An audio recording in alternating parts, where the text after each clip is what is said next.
Power does not announce itself. It operates in the margins while others perform in the spotlight. The world rewards those who understand this asymmetry. Most people broadcast their intentions, celebrate their plans, and wonder why competitors arrive first. The powerful do the opposite. They orchestrate in silence. They move pieces while others argue about the rules of engagement. Niccolò Machiavelli observed this pattern 5 centuries ago in the courts of Florence and Rome. He watched princes rise and fall. He documented what separated those who held power from those who merely desired it. The difference was never volume. It was never visibility.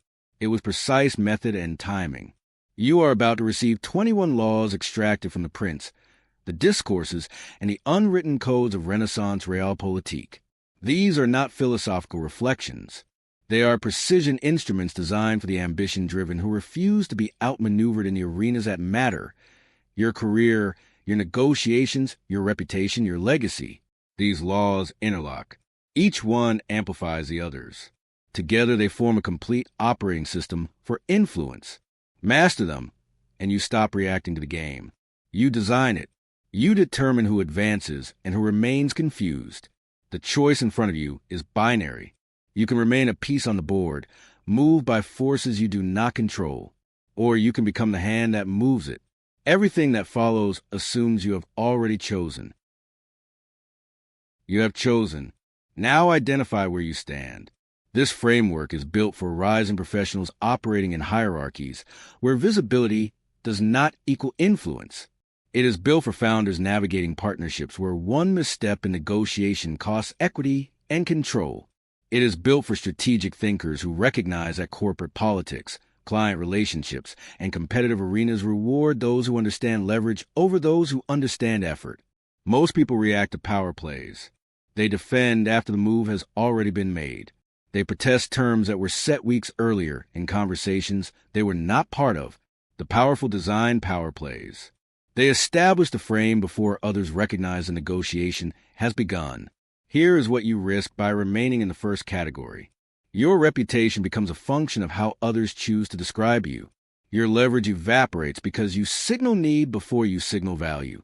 Your time bleeds into visible effort, presentations, explanations, justifications, while competitors win through invisible advantage.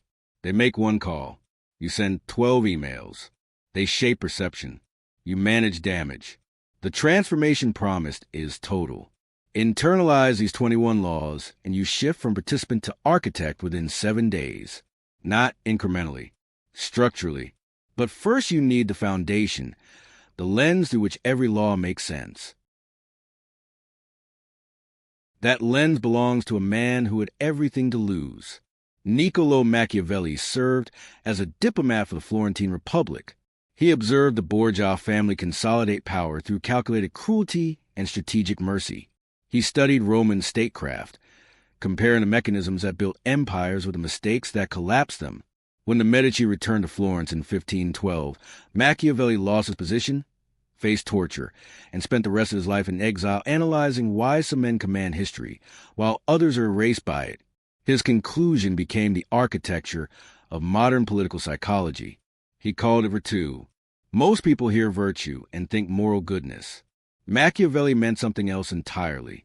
Virtù is a capacity to shape fortune through calculated action, adaptability, and massed intent. It is a refusal to be a passenger in your own outcome. This was heretical in his era. Medieval nobles believed in divine favor and the righteousness of bloodlines. They thought power descended from God and that honor determined victory. Machiavelli decoded the pattern underneath.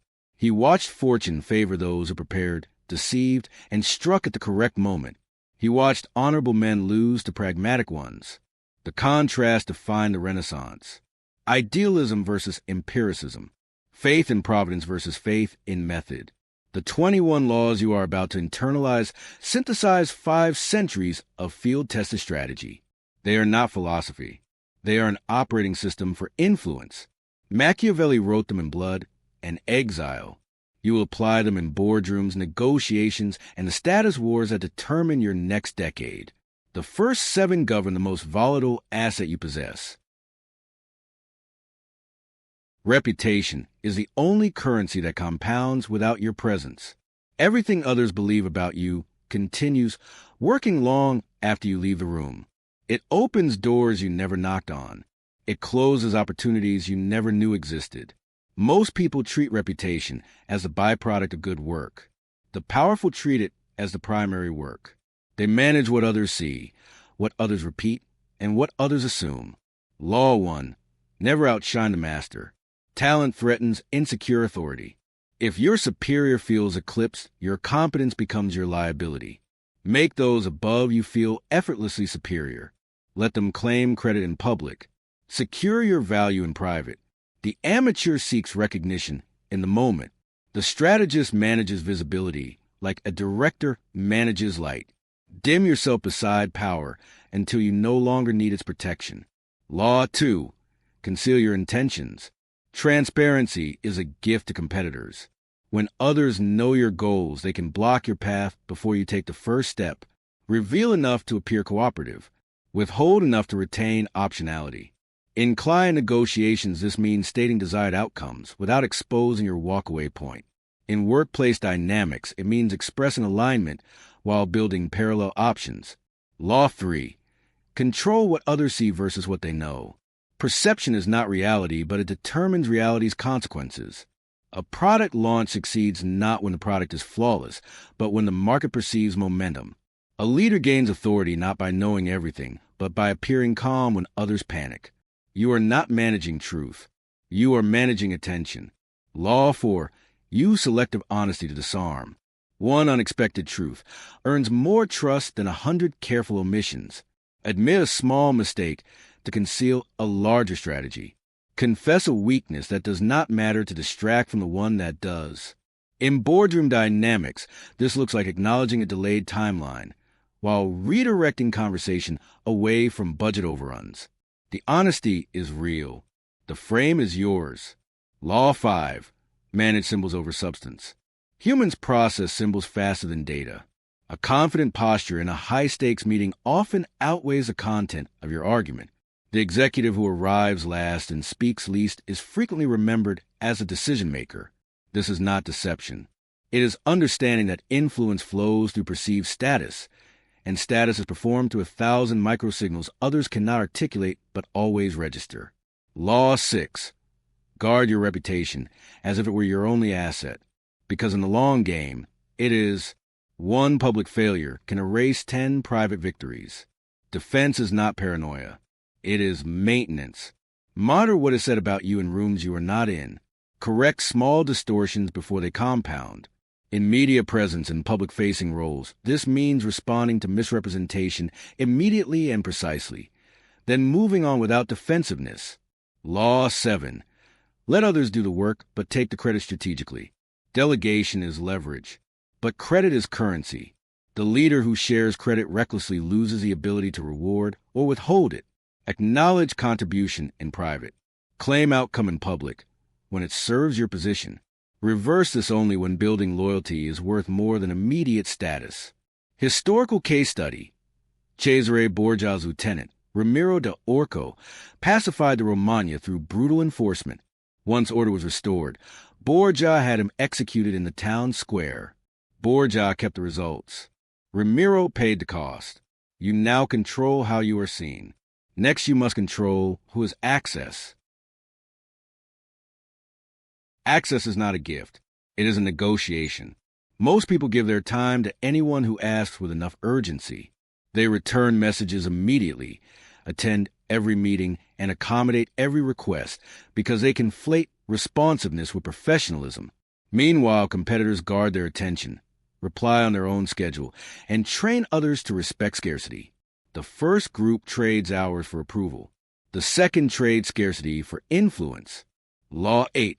Establish what you will not tolerate. Boundaries that are not enforced do not exist. The moment you accept disrespect, you have redefined the terms of the relationship.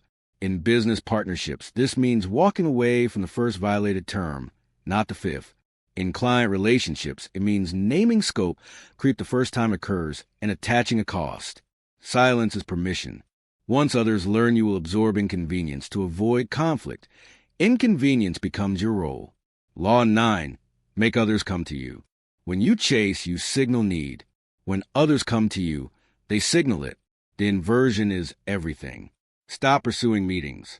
Make your calendar scarce enough that a slot becomes valuable. Stop justifying your pricing. Let hesitation communicate that you have other options.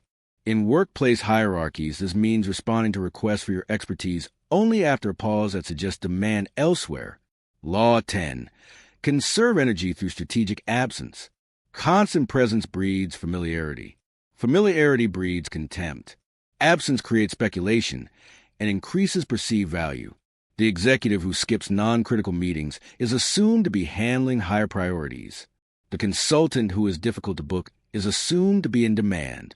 You do not need to explain where you were. You need only to be selectively unavailable. Law 11. Build dependency without servitude. Make yourself useful but never indispensable to a single entity. The assistant who becomes irreplaceable to one executive has zero leverage elsewhere. The contractor whose entire revenue depends on one client is an employee without benefits. Distribute your value across multiple relationships. Ensure that each party needs you slightly more than you need them. Dependency is leverage only when it runs in your favor. Law 12. Deploy useful enemies. Opposition clarifies identity. A visible rival gives your audience someone to contrast you against. Controlled conflict generates attention and forces fence-sitters to choose sides. In competitive markets, this means allowing a weaker competitor to criticize you publicly, then responding with precision that makes their overreach obvious. The fight is theater. The audience is the prize. Law 13. Enter through self-interest, not virtue. People cooperate when they see advantage, not because you deserve help.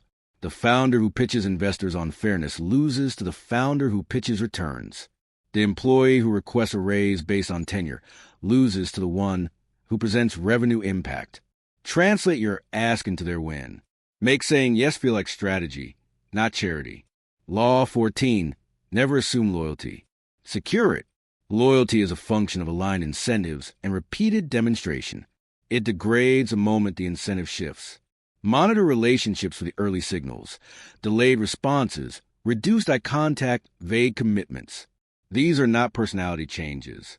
They are repositioning, countered by recalibrating value or preemptively replacing the relationship before they do. Modern example. A consultant noticed a long-term client began seeing the junior staff on routine questions.